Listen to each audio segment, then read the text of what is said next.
Hey guys, good evening হয়ে গেল, good morning থেকে 5:30 বাজে, এখন হচ্ছে 5:40।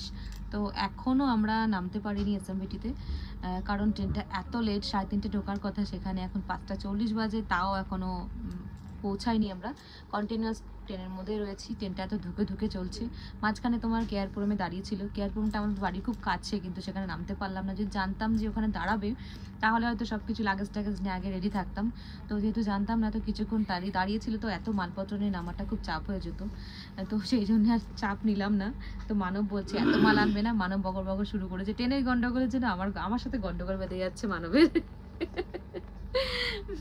তো চলো এখন দেখি, এখনো বলছে 6 কিলোমিটার দূরে আছি। তো চলো, 6 কিলোমিটার দূরের পরে আমাদের গাড়ি এসে কখন থেকে ওয়েট করছে, এখনো পর্যন্ত আমরা নামতে পারলাম না। দেখা যায় যেদিনকার ভাগ্য খারাপ থাকে সেদিনকার এরকমই হয়, মানে ভোগান্তি থাকে কপালে, তো সেই ভোগান্তি ভুগছি।